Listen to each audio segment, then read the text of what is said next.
This week on SV Lynx.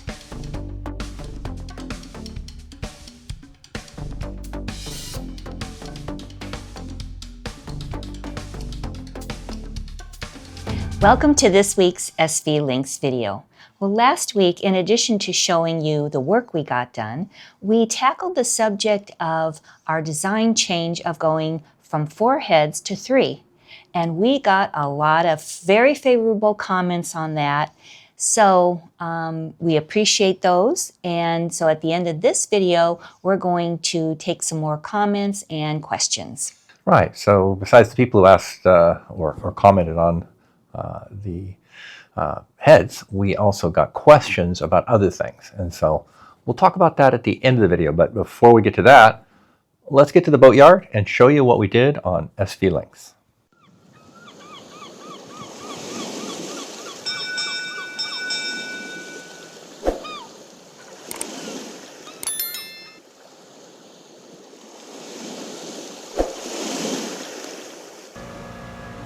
Monday morning, a new week, and we didn't show you the work on this daggerboard side, putting a layer of glass on it, because we showed you 3 of those last week, so you can always go watch that.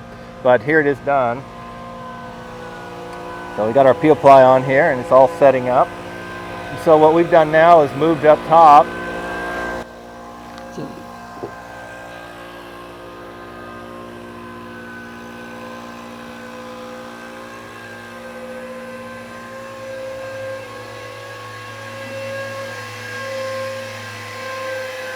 To where we're sanding the cupboard. So our goal is to start gluing this cupboard together today. It's a misty day today, so you can't work on the top of the cabin top. It's even though it's overcast, it's actually getting moisture everywhere, so you can't do that.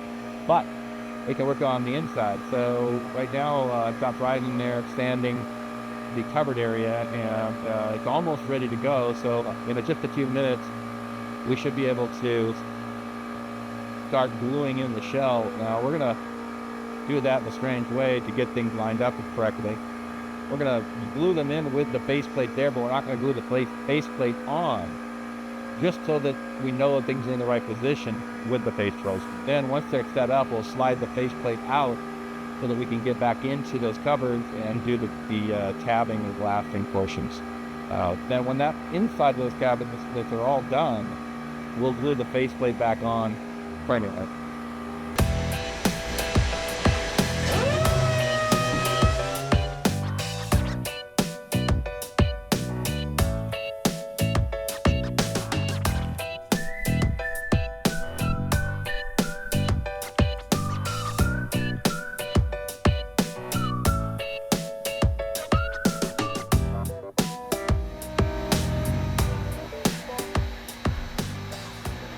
While Brian's up sanding the cupboard area, I'm going to core out the door opening so we can fill that with thickened epoxy everywhere.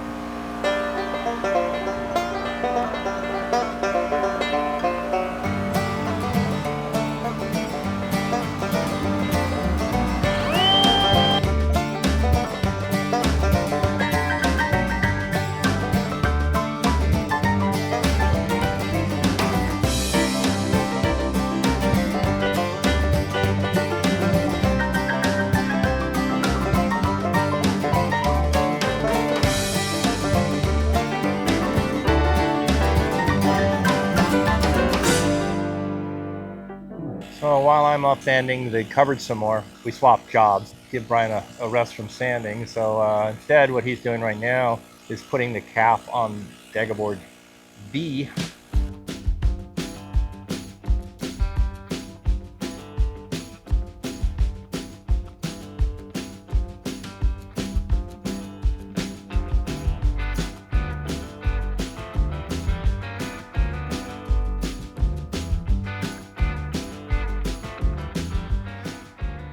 So we got this board almost finished.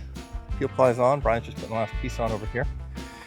And all we have left to do on glassing this is just cap the end here and do a little work in the sheave holes and cap the end over here. And then we'll be ready to do a little fairing and paint it. So these are finally looking like daggerboards. So what we're doing here is just cleaning up all the edges along here so that we can start marrying these two pieces together. Now that the board has the glass on there, we know about how thick that's going to be. It's time to trim these up a little bit. They were overcut in certain directions, and the first thing we do is going to take a little off the edge to make them perfectly match between the top and bottom piece. And so what we're doing now is, this is our spacer to make sure we maintain a gap we want on either side of the board. So this gives us it's actually a 6 mil gap, and that's pretty close to the plans, which was a 5 mil. I'm okay with it being 1 more millimeter, that's fine. Good morning. We're here on a cloudy day, but it might drizzle, so we don't want to work on painting the ceiling, the cabin top, because we could get moisture on there, and it's going to rain tomorrow, so also it wouldn't necessarily be set up enough. So even though it's cloudy, we're not going to go up the roof, but we're ready to start gluing in some parts of this. Now we've got this piece in, but it's not glued in, and it's not going to be. We're only going to be gluing the shelving in, but not this, and we're not going to glue the shelving to this.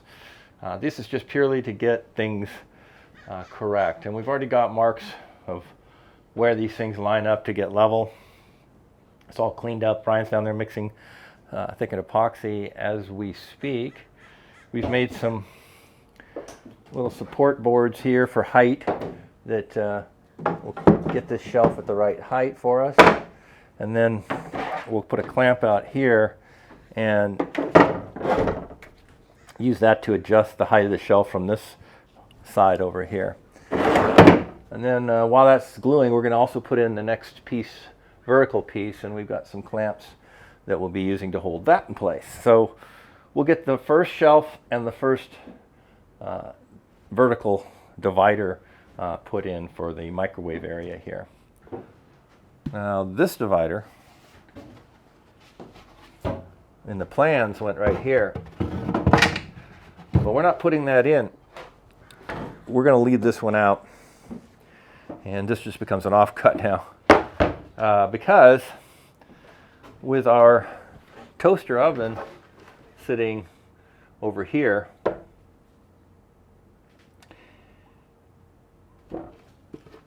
there won't be any access right here. So we're going to access that storage from here, and so this remains open. There's no doors here, so we can easily get in there. And we'll probably put a couple of baskets here that you can just take out, and then maybe a couple baskets here that you can slide over and get to that stuff easily without having to reach back in there. So that's how we're going to deal with that, because like I say, there's a toaster oven that's going to be sitting over here, and that's going to cause trouble.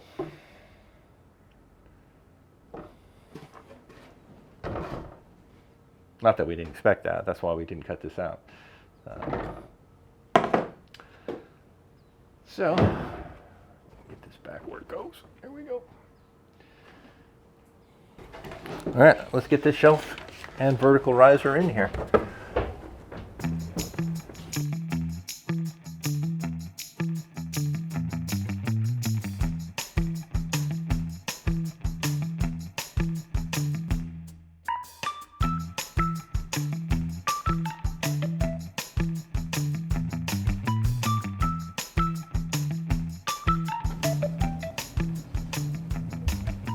Okay,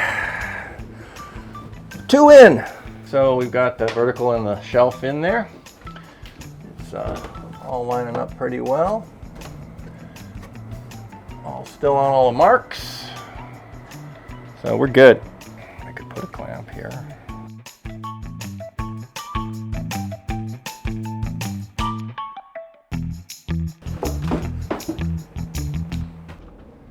We got some marine plywood here, and we're going to use that to make the end cap for the daggerboard casing. And so we'll start with ripping a couple of these. Make one more slight adjustment to the width of the casing. So.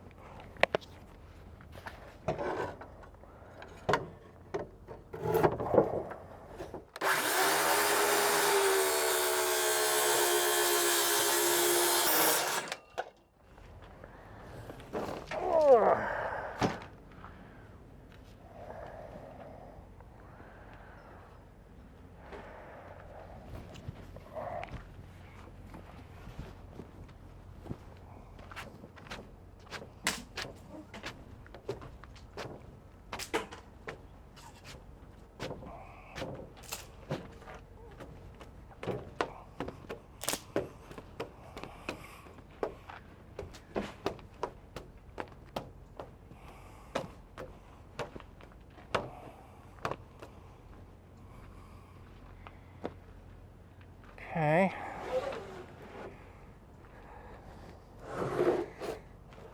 Spacer back on. Our ultimately behemoth and heavy, and I'd be worried about how heavy these are, but I recall how heavy the daggerboards were on my Hobie. They were heavy. And they weren't near this big.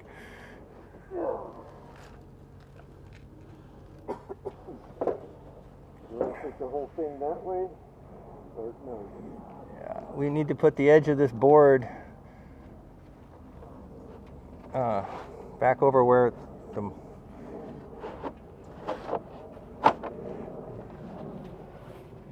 okay, just move this. Just move this. We're trying to line the board up to the where it's supposed to be over here. This is way over here. It's supposed to be here. You should be about 3/8 of an inch from the end. Okay, so now what happens is we've got to do a plunge around in the center of this board, and that's where the edge of the daggerboard sits into this end piece.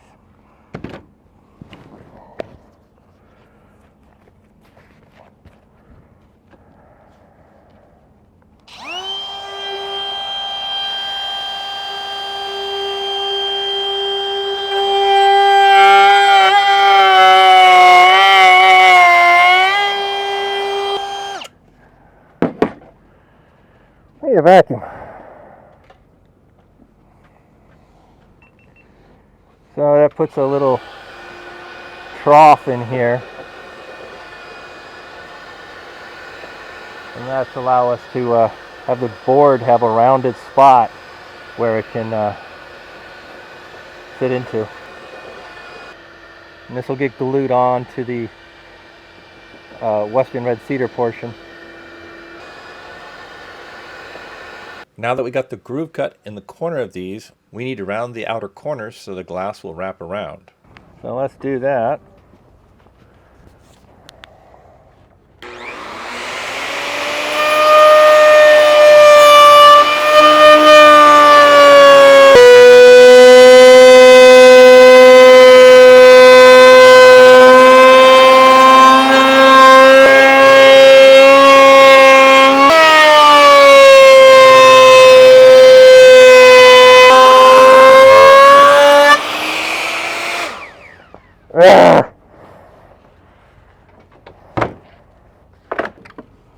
Okay, we're going to put some screws in here and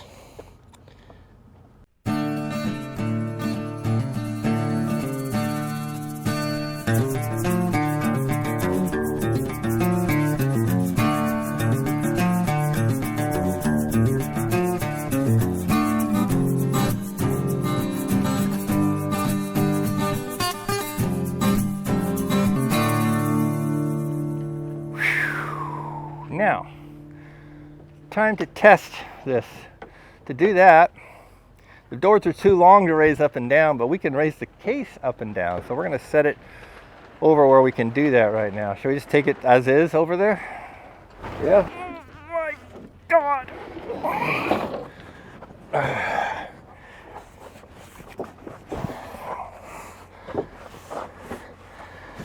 Ay, ay, ay.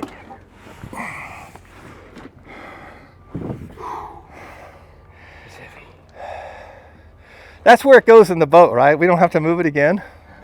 I'm pretty sure this is it, right?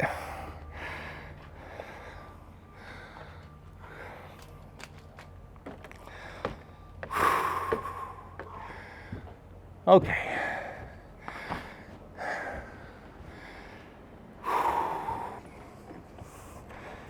Good news is it doesn't hold. It's not going to fall anywhere. All right. Gently up and down.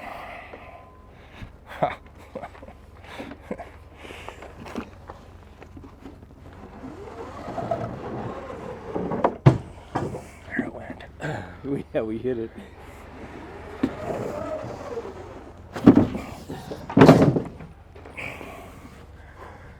Tested.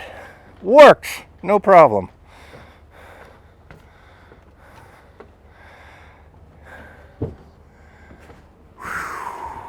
Oh, this stuff is it was self-removing. It's all down. All right. Back we go. All right, so as you can see, that's the Daggerboard casing. We are tired of lifting Daggerboards, so we finished the one casing up far enough today. We'll work on the other one on our next work day. So we went back to this. These shelf and this are set up enough now that we can put in the next shelf.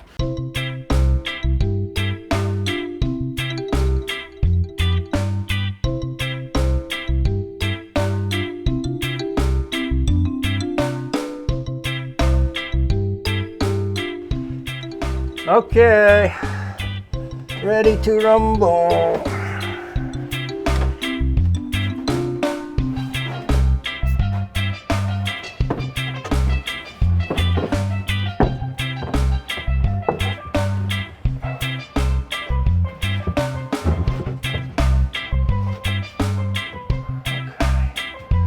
Now we'll need to do some adjusting over there.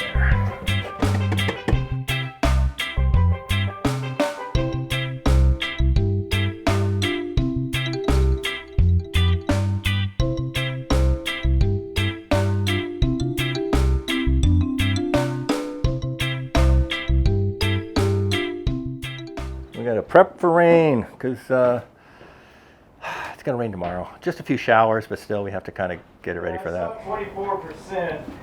All right, shelves are glued in, but we haven't glued the face on yet. We're going to take that out right now.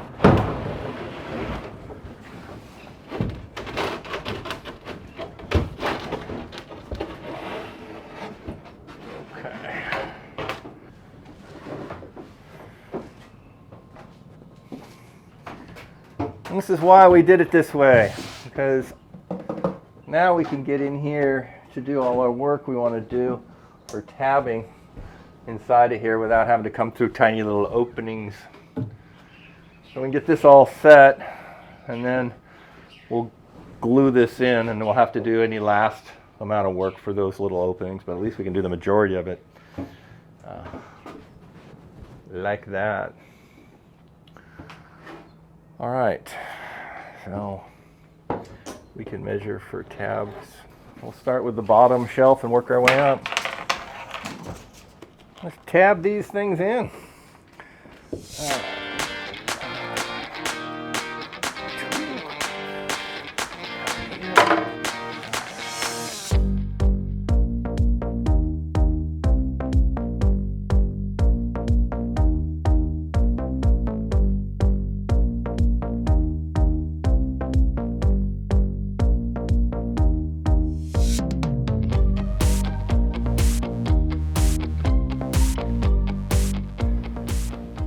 Didn't mix enough thickened epoxy to do the whole thing. I tried to guesstimate, but didn't get it right this time. So we're mixing up, that was about half. So we're mixing up the same thing we just did, because I've still got to do the top and the big side down there, and underneath it here. So quite a bit more. While I'm waiting, I'm contemplating what to do about the electric winches, because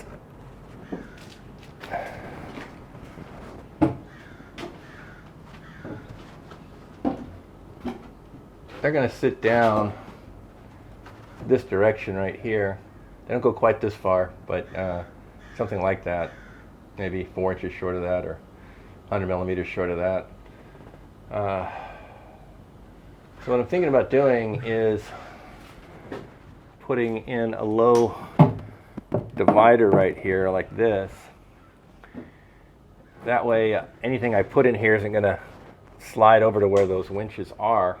But if I need to get to the bolts or the wiring for the winches, it's still exposed up behind here like that. So that means I'll have to cut one of these and glue it on right there.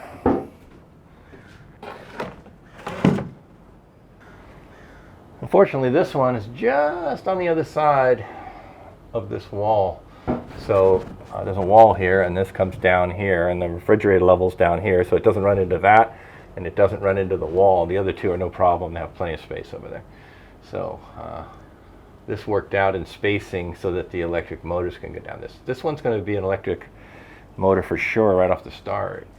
And I'm not positive yet, but at least one of these two is going to be electric and one manual to start as well. I'll have to see what the heaviest loads are of what lines are coming back to those, and whichever one has the heavier loads will make electric, or whichever one we use the most a lot. If there's lines that we don't use very often, we might make those the manual ones. We'll see. I'll figure that out. But I ordered another electric motor yesterday on my day off, which is not really a day off. I don't have any days off. I work 5 days a week at the lot, and then I work 2 days a week either working with companies, having meetings, like I had a meeting with Selden Maths yesterday, or editing the videos on those 2 days. So I just basically work 7 days a week. But that's okay. I want the boat done.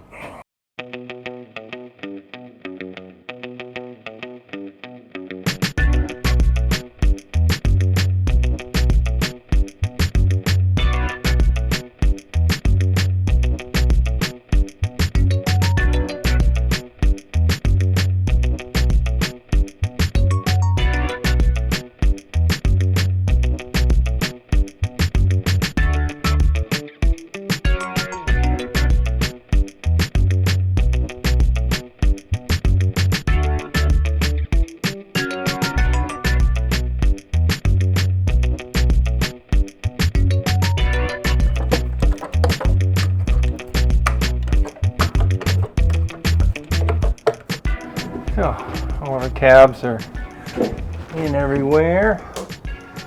Into here. So, once these things set up, these will never move again. Now, of course, there's a wall that goes here, and we'll tab that as well. But we want to get this all painted before we put this wall on. Makes it harder on us. But it's coming along. We're on to the second casing now, board number 2, and we didn't show you all the steps because we showed it to you a few minutes ago on the other one, but we've cut these to the right spot.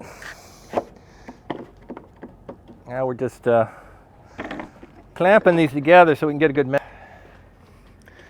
These are the caps that go on either end of the daggerboard casings with their grooves cut in. This is where the daggerboard sits into. But we need to put a layer of basalt on here because, you know, if that board gets kicked into these end pieces, we need this reinforced more than just resin. So what we're doing is we're putting strips of basalt on here, and that'll give it a nice hard layer for the board if it hits into this. But we need to resin seal the wood first, so we're going to just put some epoxy onto it, let it soak in.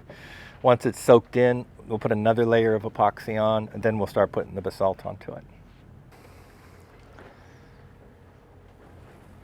We're also only resin sealing this side of it right now. Once this is all set up and stuff, we'll flip it over and resin seal the outer side as well.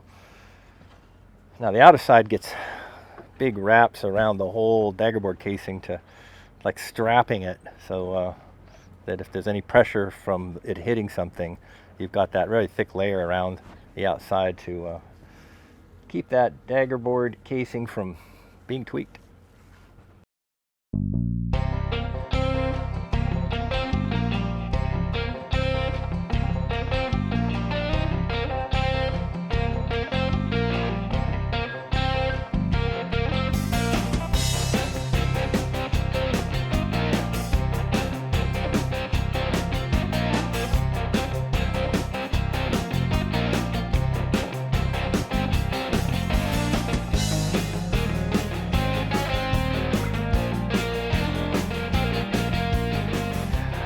Got all 4 of these, and the slot is holding well.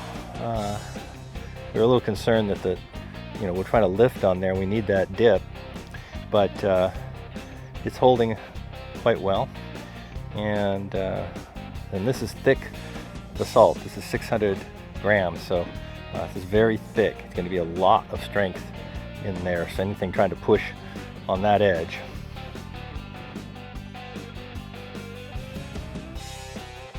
So I'm going to do something upstairs real quick. Brian's going to pull the peel ply on these 4 Daggerboard casing ends.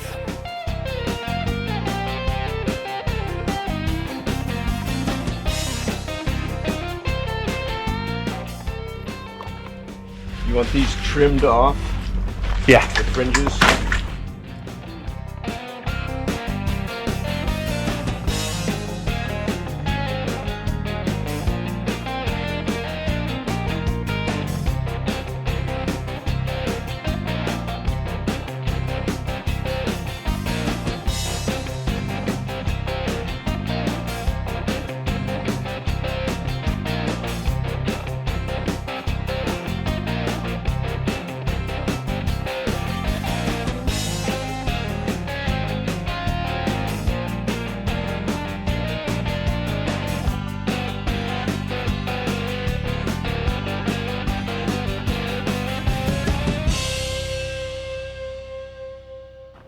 Time to resin seal the other side of these end pieces.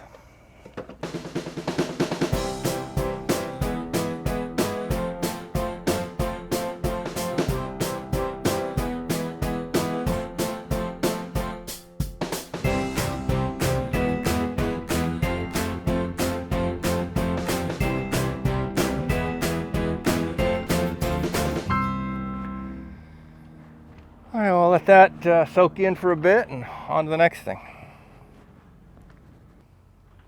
We decided to move on to another job, so we took out the front-facing portion of the cupboards for the galley, and we poured out the edges, and now we're going to fill them with thickened epoxy to put a nice hard edge on these.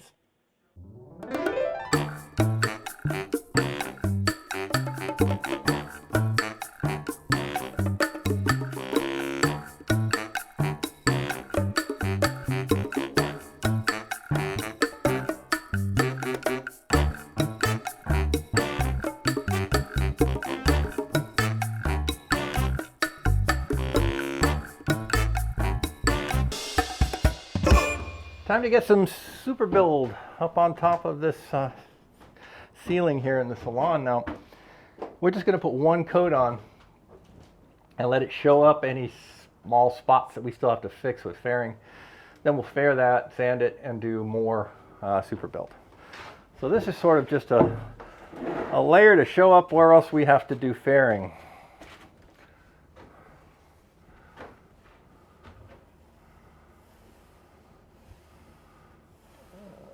It will definitely show up a few spots.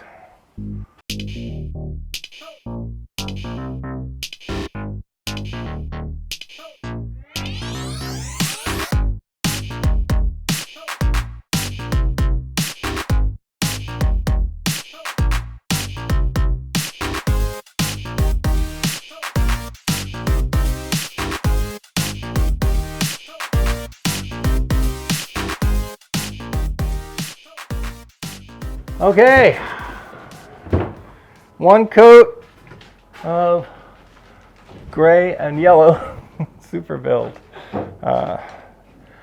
We'll let this set up. I can tell you already off the bat, there are fewer spots that we still need to fair than I thought there were going to be, because you know, when you put a consistent coat on, you really start seeing them. And yeah, there are some. There are a couple little spots, a couple over there, but really overall, it's pretty good. So that's all the work we finished this week on the boat. We got a lot accomplished. So let's move on to taking some questions and comments. Right. The first one is, how can you paint parts when they still need to be glued, covered, and glassed in? I know I couldn't do that on my Shoning that I built. Well, you can't glass or cove over paint, but you can glass or cove over Alexil epoxy primer as long as you roughen up the surface after curing and use epoxy with the glass or to make the cove, not vinyl ester or polyester. We checked this on the Alexil website and also asked an AI. Both confirmed the same answer. It's fine to do that. Our next question is, I know you're building the Daggerboard boxes Sherman tank style, but if things go sideways, are you making extra Daggerboards and rudder just in case? Well, we did order an extra rudder mechanism because that was machined for us in South Africa near Shoning. And so when we were ordering the first set of 2 to be machined, we said, just machine a third one and send that over. Now we have to build the actual foam onto that machined part and create the rudders that way. But now that we have the mechanism, it's easy enough for us to go ahead and make all 3 of the rudders, 2 for the boat, 1 for a spare. That's easy enough. But when it comes to the Daggerboard, we just don't have enough offcuts to build a third Daggerboard. And so we're just going to have to go with 2. Besides, storing that large of an object would have been difficult on the boat as well. So the rudder's small enough, we can put that in a compartment. The rudder would just have been out on deck or something. So spare rudder, but not a spare Daggerboard. Okay, our next question is from a person who says they enjoy our videos, but they ask, one thing I've not heard you talk about, how you'll get the boat to the water. How far away are you? What's the plan? Thanks again for sharing. Well, we're going to show you the whole process in the videos, of course, when we get to that. And that's going to be a very exciting day and night, because it's going to do it like this. We'll film during the daytime because we're going to be using a crane to lift the boat off the lot and onto a flatbed truck in the alley behind our lot, which is wide enough for the boat. And then there's a very short road that goes out, and that's also wide enough to get to a 3-lane highway. We'll go down that 3-lane highway with the flatbed truck and our boat, along with a police escort and wide load escort, to a freeway. And the freeway is a 6-lane freeway. So that'll take us all the way down to the water. And once we get there, we'll be arriving at Balboa Island in Newport. And there'll be another crane waiting for us to pick up the boat and drop it into the harbor area in Newport. And that will be done in timing. We'll load the boat in the daytime onto the flatbed, wait till 3 in the morning, drive it all the way down, arrive at the beach, wait pretty much as the sun's rising, we'll be setting the boat into the water. So we'll have daylight for loading and unloading, but not, it'll be dark when we are driving in the truck. So that's the whole process, and it's not cheap. That'll probably be $15,000 to $20,000 to get that boat to the water. Oh, and he asked how far it was. It's about 30 miles from the lot to the water. Okay, so our next question is, while you have the opportunity, have you considered building in a safe and also an entry alarm system which would notify your phone if you were all ashore and someone forced entry? Okay, let's take these 2 separate things, a safe and an alarm system, separately. We're not going to be building a safe into the boat simply because we're a catamaran. And we are a performance-leaning catamaran, and we try to keep the weight reasonable, and adding a very heavy thing like a safe is just something that's we're not going to do. So no to the safe, but we're going to build in a secret compartment, which we won't show you where that is on the videos, but there'll be a secret compartment that we can hide away some valuables and things that it's very, very difficult to find. So that's our version of a safe, a secret hideaway. Now, when it comes to the alarm, that is in the wish list to get onto the boat. Whether we install that immediately as we're finishing the boat or soon after, I'm not sure, because there's a significant cost there, and we're running pretty close to budget right now. But we will eventually, very soon after getting it in the water, if not before, have an alarm system, yes. The best part no one mentions is the Daggerboard slot. How much marine growth accumulates in the slot. You will find out the gain of 1 or 2 knots for Daggerboards is not worth it.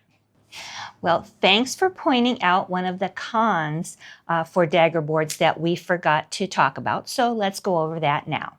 The exit of our Daggerboards, the bottom of the casing, only extends 12 inches or 300 millimeters below the waterline. The board can easily be raised a couple of feet or 600 millimeters to expose that section of the casing. Then that small area is easily reached while cleaning the hull. Losing a knot or 2 is huge. When crossing an ocean, a 2-knot loss equates to around 50 miles less distance per day. On a 20-day passage, that means we sail 1,000 miles less. Depending on how many miles we sail per day, that's 5 to 8 extra days exposed to possible bad weather. We think we'd rather spend 10 minutes of extra time each hull cleaning. Okay, so our next question, have you ever talked about your sailing experience? Yes, a little bit here and there, but never really just as a subject. And so let's talk about that. First of all, I have 0 experience sailing a big catamaran. That's true. I've been on big cats, but I don't really count that as sailing experience. I haven't crossed oceans in them or done any major sailing with them. So 0 experience. And the thing to remember here is I've also never built a large catamaran before either. I did build a small monohull once, but that comparatively was nothing. That was a 10-foot little small thing, and this is a 50-foot cat. So that didn't deter me at all, and so we jumped in with both feet and are building it, and it's working out just fine so far. And I have no fear of the learning to sail that catamaran. But back to my experience. I do have experience sailing large monohulls, and I've crossed the North Sea up by Germany in a large monohull, sailing it. And so, and I've spent much of my life in various sized boats. I've also owned an 18-foot catamaran, which I sailed extensively. So I have experience sailing a smaller catamaran, but none sailing a large catamaran like SV Lynx. But before we get her finished, I will be taking various sailing classes on big catamarans to get my certifications and experience before I take that boat we built out onto the ocean by myself. And after that, the classes and such, I will be sailing it locally here to get some experience with it. That's before we finally set sail to go down to our start, which is in Sea of Cortez, and then onward around the world. But I will gain that experience before we leave. But none of this deters me. I'm ready for the challenge. All right, we have one day you will be enjoying those Daggerboards. I hope we get to see some of it. That's the plan. We'll be transitioning our YouTube channel from a boat building channel to a sailing adventures channel, so we'll bring you all along as we learn to sail SV Lynx and then set out on our circumnavigation voyage. I'm ready to go now. Okay, our next comment is, I'm super curious what mechanism you will install to lower the boards. Okay, I'm going to show you more of this as, of course, as we build this into it. But in short, we're using two sheaves, one high up in the board, one kind of midway down in the board. And there's one line running through each of the sheaves. The lower sheave, when you pull the line, will pull the board up. And the upper sheave, when you pull that line, will force the board down. And so it's a fairly simple mechanism of just two lines, two sheaves, and I can raise and lower the dagger boards. But we didn't want to have to go out on the side deck to do that. So running those two lines back to the cockpit where there's a winch in the cockpit where you don't have to go out and expose yourself on the side of the boat, where we can walk over there and raise and lower the board from either side of the boat. And that's pretty much it for our questions this week. And we hope that you enjoyed the answers there and that they did answer your questions. You can always ask again if we need to go over something some more. But we really appreciate you guys commenting, encouraging us, because we love the encouragement, or questions, or even questioning what our decisions are. It's all good. So whatever your comment is, please leave it. We read them all, and we so far have answered them all, and we'll try to continue doing that. So go ahead. Thank you all for watching. We appreciate it. Thank you to our patrons listed here. We could not do this without you. And as always, don't forget to like, subscribe, share, and click on the bell icon to be notified of our next video. And in our next video, we have a lot more boat work to get done. We're going to get first paint up on the top of the cockpit ceiling. We're going to get more work done on the daggerboard casings, more work done on the cupboards in the galley, so lots of stuff. So we'll see you next week for our continued adventure building SV Lynx. We got to go now, though, because our dog is barking. She's barking. See y'all later. Bye.